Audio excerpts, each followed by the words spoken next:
2014. Gordon, could we have roll call, Certainly. please? Chair Dostart.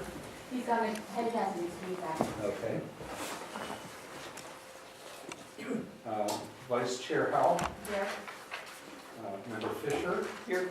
Lively. Here. Meridew. Here. Tonelli. And David. Here. Okay. We have a quorum. Very good. We're lucky. Okay, public comments next. Does anybody in the public have any comments to offer? This is their opportunity. I see some members of the public. Yes. It's for things that aren't on the agenda, so my Yes. guess is that maybe mine are already. I have started the project as it relates to the train depot and the traffic. And I can't tell by number 5, for instance, Okay. says visioning process. It's probably what you have to say is not on the agenda. I think we're really specific on our agenda today. It's about project management services, and visioning is more of the outreach. So do you want to throw it out and then we can decide? At your pleasure, whenever it's right. My questions, I've been a neighbor of this area for 38 years. I mean, really close neighbor. So I've seen the intersection used and abused, and the property that's being proposed as the center used in a variety of ways. So I'm wondering, I'm basing my comments, I went to the first neighborhood meeting several weeks ago, months ago now, and then it's followed up only by the newsletter. So a lot of this may be answered in materials that you people use and work with every day. My questions have to do with the access to the train depot for people coming. I don't see a very convenient way for people to pick up and drop off passengers, assuming we get a little more attention from Caltrain at Atherton Monday through Friday than we have now, or even on the weekends. And then if that's being used more than it is now, I have some concerns about the traffic, and that may be answered because maybe in your plans you know where the stop signs will be. Right now, when we have gate down time, traffic backs up to Middlefield and El Camino, not all the way, but pretty far during commute hours. And I'm wondering if that's been addressed, or somebody's analyzed the traffic patterns there when you're talking about a left-hand turn into the Civic Center area. Related to the train use, I'm not sure I can see a differentiation here between the property that Caltrain owns and the city owns for parking along that upper level, eastern level. And then I wondered if anyone, so there are the traffic and the train issues that I'm concerned about. The other is there anyone on your committee that is looking at the draft EIR that Caltrain has put out and that the public can comment on up until the 29th of April to see what they are planning for electrification, how that affects the plans that the Civic Center Committee has drawn. So I have questions more than comments. Madam Chair, may I respond? Sure. I think that the best way to respond would be to say that this is a master plan and it's not a design, and all of those issues would need to be addressed as part of the design. However, I will tell you, Mike and I met with Caltrain staff to talk about some of those issues. We made them aware of them. They made us aware of what, at least to the extent that they're aware, what the constraints are. And there is a traffic analysis that's one of the appendices of the master plan that was done. So to the extent that at the high level of the master plan, these issues were looked at, train access, drop-off, etc. Train parking remains on the train property because that's part of the survey information we had. So I think all the issues were addressed at the appropriate level within the master plan. but in more detail that would need to be addressed as part of design. I just remembered, I didn't say anything from an aesthetic point of view.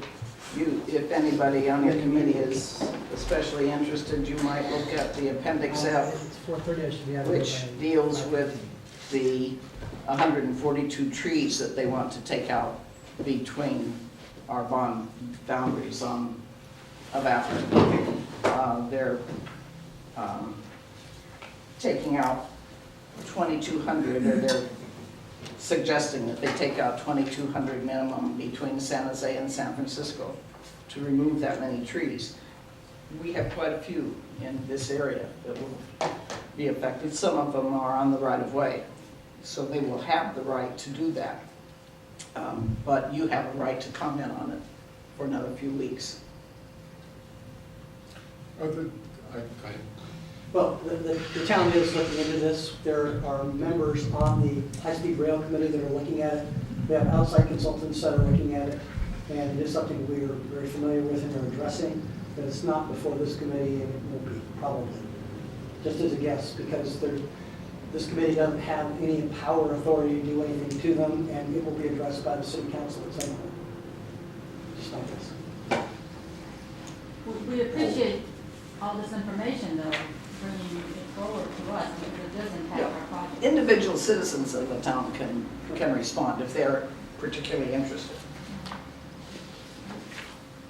You were going to say something here?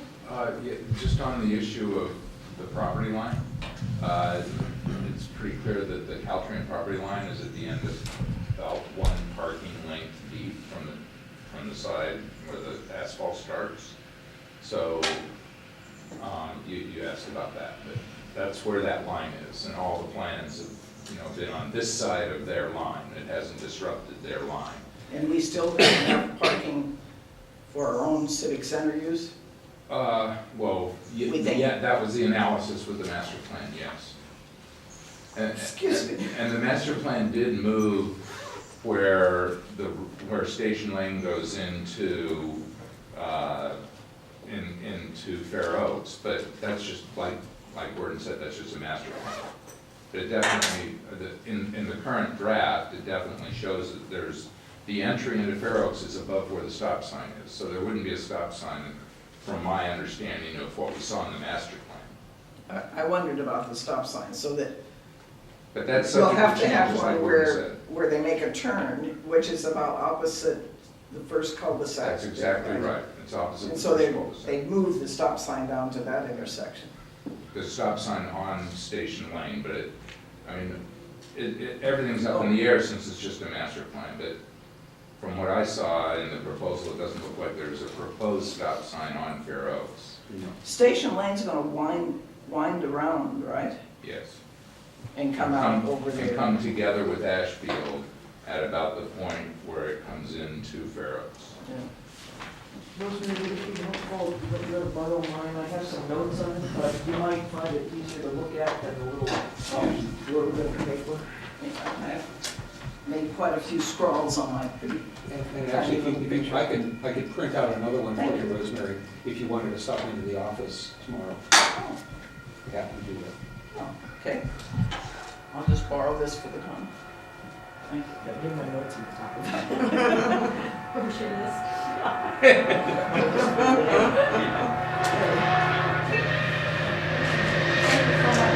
Okay, no other public comments? So we'll move on to item 3, approval of minutes, March 10th, 2014. Do we have any ads, comments, anything on these? I have something. I think item number 7, it said formation of other ad hoc committees. Is that when we had the project management subcommittee formed? Is it, or two meetings? 2 minutes ago. Was it 2 Yeah. meetings ago? It was in what, December? Don't you remember? I thought it was just last meeting because we just met once and we would have met more, I think, if it was more than two. It was last meeting, Yeah. when you guys I were think you're first right. on. So that should be correct. That should be Okay. corrected, yeah. Other than that, nobody has any corrections or comments. We'd like to make a motion to approve these minutes. So moved. Second? Second. All in favor? Aye. Opposed? So moved. Okay, number 4, project management discussion. Okay, I think we all got our package from staff regarding this memo, and maybe Gordon, you want to kick it off by talking about it first, and then we can all chime in and comment? Sure, thank you very much. First, I want to acknowledge that how indebted I am to the subcommittee, and especially Mr. Meridew, who put a lot of work in, and I was able to, let's say, borrow heavily from it. So I thank you, and don't want to be accused of plagiarism. The issue came to the subcommittee as to how best to manage this project going forward. So far, you've had me as project manager acting on behalf of the town with my colleagues, police chief and the city manager, of course. And by the way, today I'm also taking notes, so bear with me. And I'll sweep up afterwards, okay. And the issue came up as to, you know, what should we do going forward? We've also had, of course, our consultants, the major consultant being HMC in combination with MIG and their sub-consultants, traffic and arborist, et cetera. And the HMC has completed their work. It's on the agenda for this coming Wednesday to take the final report of the master plan and receive and file. The city council at the last meeting accepted the design and site plan essentially, and the cost estimate for the master plan. So the question was, you know, how do we go forward? Do we retain HMC and move forward into preliminary design, or design? Do we go out for a solicitation, and in what order?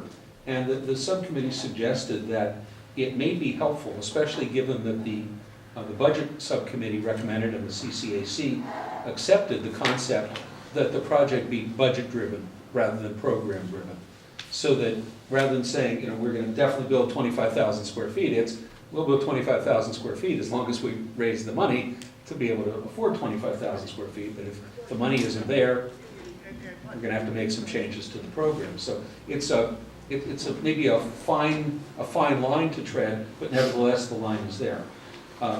So the suggestion was to bring on a construction professional to work in concert with staff and with the design team in order to be able to guide the project. And the suggestion was that the construction professional would be primarily responsible not only for, in the design process, primarily responsible for doing the cost estimating, as opposed to the design team. We've had HMC with their sub-consultant do that, and in order to have the budget being supreme, the subcommittee suggested that our own construction consultant, which would be selected on the basis of their knowledge of contemporary knowledge of construction, be able to provide that input. So with that kind of background, what I did was take, as I said, the excellent work that Clive did, and I think there may have been some comments from the other members, and create essentially one document which describes the technical specifications and responsibilities for what I'm calling a construction manager, as distinct from the project manager. Again, I would retain the role of project manager, which is liaison with the CCAC, liaison with staff, so that staff make sure that they get their absolute needs met and the communication be done, liaison and at the direction of the city manager, then make all the reporting to the city council. And calling the construction professional a construction manager or construction management services. Some subsequent comment was that maybe maybe a different title might be better to clarify what that role is. And you could even have it as, you know, town project manager and construction and project management consultant if you wanted it. And I'm not sure how important the nomenclature is, except that we want something that when we do a request for proposal, that it go as broadly as need be so that the appropriate individuals respond. By the way, my colleague, the city attorney, is here to talk a little bit about the differences in process between selection and mostly the conflicts of interest in the selection of any additional professionals that we bring in, because that's his concern, because you know, I don't look good in orange. Strikes. or stripes. All due respect, Chief, I just assume, keep our relationship on a professional level, this level, not anything else. So, that's gonna be his role in a moment. But it would be appropriate certainly for the committee to discuss this, define additional responsibilities, and I think Steve had some comments with, I think he shared, Right, that I think they're excellent points, and I guess I would say, it sort of goes without saying that my role is liaison with and listening to the CCAC, taking your input as has been done at every stage of the way, and interpreting that and incorporating it into the staff reports that go forward to City Council for the decisions. So that's kind of the overview. So and also at the suggestion of the city manager, and for clarity, I also described what my role should be, or what I believe it is, so that there's no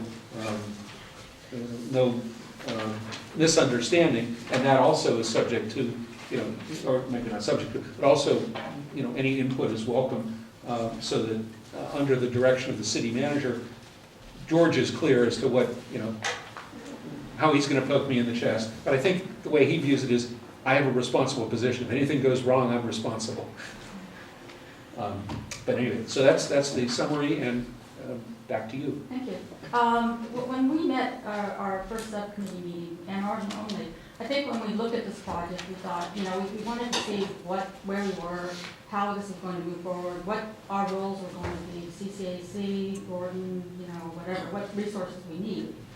And looking at the size of the project and the budgetary needs, we decided we did need an outside project management company to supplement our resources here in order to manage the project, and also define, as we move along, the budget parameters where we stand, which is really incremental. So when we met, we made the decision we needed a project management team. So that was the basis of our meeting. And then the other question was, when do we need it? And we decided right away, even maybe before selecting an A&E firm. And so moving forward, we started discussing the needs of this project management company, consultant, whatever, whether it's an individual or not. And all the ideas were traded, and I think that, we summarized it, or there was a summary made. But as we move forward, we read the staff report, and I think the three of us have been emailing each other, Steve, Clive, and myself, and I think there's some confusion that this report generates with us, at least, and we're wondering if anybody else has picked up on it. I think a lot has to do with the you're saying project management and construction. I think at this point of the project, we should just cross out construction management. That's a whole different ballgame right now. We don't need to get into. So that's confusing us. You're interchanging the project, for instance, finding an analysis. If you say, in the first sentence, the CCAC subcommittee staff have suggested that a project management firm be engaged before a design architect is hired in order to improve controls on the project budget. The CM firm, so, we're getting really confused on what's going on. So if this is going to add clarity, I think we need to clean up the nomenclature, and that might add some, definition to this. I understand that you need to give the background of how a project is normally done, which we're going back to the background. I appreciate that, because I didn't really know that municipal projects are defined that way. But I think that if you define yourself, maybe we're trying to think of some other terms to distinguish yourself from the project management firm that we're looking for. And I think that we've decided we really want it to go out as project management skills, or, a project management person, firm, etc., not construction management. That's the industry norm at this point. I think any other wording would be confusing on what we're looking for. And then we can define what we're looking for in this firm. So this, again, you put the CM will perform the following tasks. I think that needs to be cleaned up. The project management firm. And this is supposed to be going out to the firm, I think, the RFQ. The RFQ. RFQ. So, and the purpose of this document is to educate just us right now, or just for discussion? Okay. For discussion. Okay, so anyway, so I think that part is good, that the substitute project management firm will perform the following duties. And then I think it was helpful to me to define your activities, your interface in this. But I think maybe you need to call yourself something else because it's getting confusing when you're using project manager twice. So maybe you can actually call yourself the town engineer, you know? Or the owner's representative, I think. Or because that's owner's mentioned in here as representative. well. Yeah. When you're creating a document like this, you're going back to the word project manager, construction managing firm, and I was lost in some of this. Okay, so, and as we move on, for this purpose, I think you're defining, you started talking about what the A&E firm does in this document, their role. A little bit. I don't know if we're there yet. You know, do we define what the A&E does when we're talking about getting a project manager on board? I think more of the body needs to keep talking about what the project manager does. Or is that done because it's going to be presented to council and they need to know the bigger picture? I mean, I'm not sure. That was my intent, is to give them a little bit of a background of the A&E, so it's distinct from that. But I think your suggestion is probably a good one, and I can easily change, the title to town engineer, and that way it clarifies it. Because, I think, concur with Clyde, this is project management services. It is, although often it's a construction management firm that does those, if we're soliciting it, we'd be better off soliciting the project management. Right. So I But think that's construction great. management, they'll talk about constructability, and Only. all those issues that, we're not there yet. We want to have a good estimator on board, somebody who can look at these plans and tell us where we stand and give us some scheduling advice too. So, what else was on there? Yeah, so again, the A&E information was interesting. I found it just a little bit confusing when we were talking about the project management, but if it's for clarity, that's fine. Because I would hate to identify what the A&E does as what they do only, because we may add to this, we may change it. And I don't know what this document represents in terms of the finality of the document that's being turned in to the council. I agree with a lot of what Rose said. I felt like there was, the key area of clarity that I think needs to be made is what you as the city engineer will do and what a project management firm will do. And how that's different. You have to be careful here, because you're going to start using terms that are not defined, or not well defined at least, in my opinion. And I think Rose even raises that as, well, are you the project manager, are you the construction manager, who does what? You have to define those and carefully ahead of time, because, for instance, if the project manager shapes the project in any way, that firm is disqualified from bidding on any other aspect of the project. So we need to define, for instance, the city manager asked me, well, can they bring in a consultant now by whatever title, that then they like that person's work so much, they say, well, we want you to take the next step and design it or something. No, they're disqualified. And it's Government Code Section 1090, and it's a felony for them to participate. So we aren't going there in a really big way. They can't participate in forming what ultimately ends up a contract with themselves. They can't do that. So, as the referee, I just want the committee working with staff to define these terms. Normally, project managers aren't on board until there's a project. But I have seen project managers brought on board during the planning stages to assist in making sure you're going down tracks that save money and save time. Understanding that project manager cannot then be the construction manager or anything else.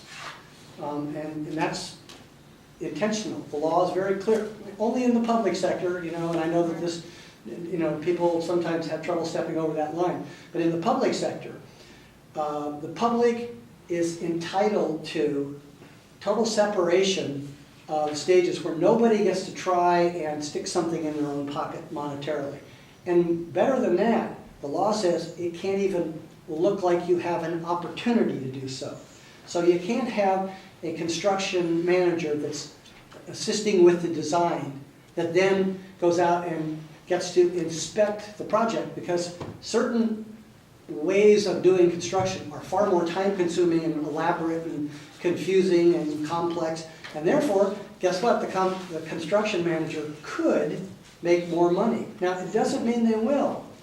Just the opportunity to make more money disqualifies them. So what I would challenge, in a sense, the committee is to make sure that these definitions are clear as to what you're expecting from this particular person by whatever title. Gordon's role, that's easy. That's provide the staffing from the town's perspective. But a project manager usually is in place when there is a project. And that's usually after the city council looks at it and says, yeah, this is the project, or we have an architect design it. But it could be somebody, again, I don't care so much about the title, as long as they don't somehow morph into other work that they could be feeding themselves. Whether they are feeding themselves or not is irrelevant. It's just, is the ability there? And if the ability's there, they're disqualified. Will all those requirements or stipulations be put in the RFQ? I mean, so that the people who pick up the package, RFQs, Sure. they'll read that, Mhm. won't they? And You would hope, yeah. And Yeah, but it's more important that when we develop an RFQ, say this is the scope of what you will do and nothing more. And then, as if we develop another RFQ, for instance, if the first one is for project management, which includes pre-project, essentially, assistance, then the scope would say the services end at the time that a contract is awarded to a design firm. That prevents any crossover, making somebody trying to make their. And again, my experience has been it's really more theoretical than real, but that's the law. And our government code section 1090, it's the penalty is so egregious. City attorneys call it the death penalty, because you forfeit all of your work. It makes the contract void. So if you'd done $50,000 worth of work and you'd been paid for it, you have to give the $50,000 back, but the town keeps your work. So it's really, really, really not fair. And by the way, there are criminal penalties as well. So it's one of those things where I want just to throw out there as a concept, as we're going down this road, making sure that we're not cross-pollinating. Everybody has one function that's well-defined. so that's a good point. So in the RFQ, maybe have this definition area, you define this and then you state what the concerns are. Boy, are we going to get anybody to bid on this? Or? I know. As long as there's money, somebody will bid. I'm really disappointed to hear about our state regulations. What they're adding is levels of bureaucracy and extra consultants that get paid huge fees, and we, the people, have to pay for this.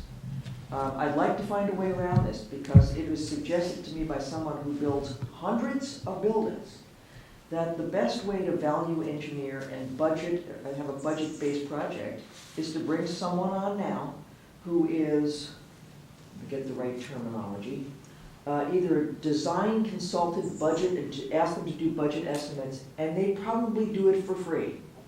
And I guess my bent is, since I have to raise the money, I'm looking for anything that we can get for free that's reasonable. And those people would work with us as a team, this committee or whoever's decided on that. And maybe an architect that we choose, and this project would be, we wouldn't have $5 million of design fees in it, and we wouldn't have a lot of overhead from all these different people. these folks would give us estimates on X and Y, X costs this, Y costs that. You could make your decision now on it and just get the project moving down the road. So I hate to hear this. Well, I don't think you heard what I said, because what you said was, if somebody wants to give us something, That's that would okay. be, well, yeah, because what I said was they can't have a financial interest in the outcome. But they might be They don't the have- ones building it. They don't have a financial interest if they give it to us. So if they give us the first stage for free and they build the second stage, It could be a problem, it might not. But look, let me just say, Government Code Section 1090 has been out there for a long time. It's not new. And a lot of these laws have been out there since around the turn of the last century, when the railroads basically came into every community, got lots of land, paid lots of money into people's hands under tables, and the people got really upset. And so they passed a lot of laws, some of which, California, more than any other state, we do our business in the public's eye. And one of the things that we do, by the way, you know that we bid projects and we have to give the bid to the lowest responsible bidder. And people go, well, that's just to save money. It has nothing to do with saving money. It has everything to do with proving to the public there was no collusion, no corruption. We just gave it based on an objective standard to the lowest bidder. The problem with design and engineering and project management is there's no objective test for selecting them. So we have to by law pick, quote, the best consultant. Well, the best consultant for one of those might be the best for all three. So the public, now where's the guarantee to the public there was no collusion, no corruption, no, hey, I designed it for free, therefore I'll make this what somebody else could have designed as a $5 million project, I'll design a $10 million project and I'll make twice as much profit over here instead of over here. And therein is the rub. It has nothing to do, I know it's a pain. I have done this for 35 years and I have yet to hear a council member say, this is a great idea to use this incredibly cumbersome, unfair, burdensome system of making the public pay more for its projects than the private sector does. But that's reality, and I can't fix that. And I will guarantee you, your consultants, when they're told, if you cross the line, it could be a felony, they won't touch it either. And so it's easier for me to tell you the bad news up front and say that if somebody came in and donated the design and engineering, great. If somebody else separately came in and donated the building, construction, both those two exist very well in the world together. well, but there's an overlap. And when there is something out there that allows for a design build, but it's statutory. And it has to be very clear that the design and the build are together. And remember we talked before I sent a memo out that talked about avoiding paying prevailing wages. You can do that if somebody's giving you the labor, that's their problem. But the minute we're paying for one of those sectors, now we pay prevailing wages and the price just went up 50%. So there is no easy out here. If the committee has certain goals that you come up with, I'd be happy to look at them and see if there's anything we can do.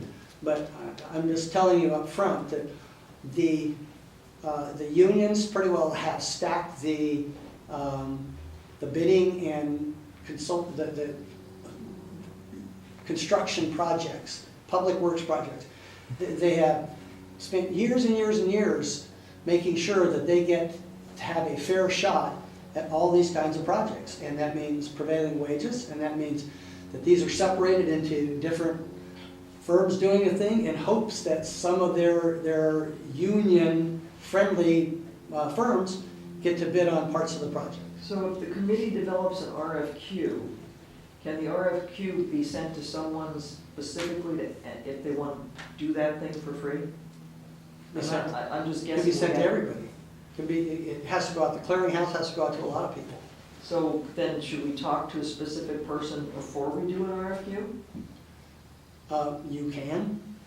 There's nothing, I've looked at this, there's nothing that prohibits the town from entertaining gifts from benefactors. Okay, thank you. But isn't the problem that if this person who volunteers or this company volunteers wants to take part in the next step, they're precluded? Or that they're- Well, it sounds like Bill just said they're not necessarily precluded if they're giving their services. If, it becomes a problem if the second half, there's all kinds of rules out there designed to prevent like bid splitting, and you can't front-end load a bid, where the way the bid process works, especially if they bid it in base bid with additives. So if the award of the contract is based on the base bid, and the base bid was $10, well, guess what? They just won the contract. But what if the additives were 20 times more than anybody else's? Now that means that the town is going to have, we have this ugly choice, because you can get the free guy. There is no free lunch, but you can get the free guy or the cheap guy, and then he'll make it up in those other stages. And the problem is, that is a system that is ripe for corruption. And the law says you cannot go there, you cannot do that. And so, if they want to give us everything, there obviously can't be any corruption. I mean, the guy might, But if somebody, Yeah, but- Bill, if somebody gives us this project management yeah. service, then at the point where we're gonna go out for either architecture or for construction, we're gonna bid those jobs out, right? Well, we're RFPing, but yes. Yeah, that's what I mean. So, and if that fellow or woman who provided us the project management work at no cost was a member of a firm that bid on either architecture or construction, they're gonna be competing for that. They're disqualified. They are disqualified, Absolutely. even if they gave their services? Yes, because Okay, that- Because remember, here's the problem with RFQs. They're not objective on their face. In fact, the law says you must select the best proposal without reflecting on cost. In fact, the way the RFP process works, you go out and select the appropriate firm that you think is the best capable of doing this job. Then you negotiate the cost. And if you can't negotiate a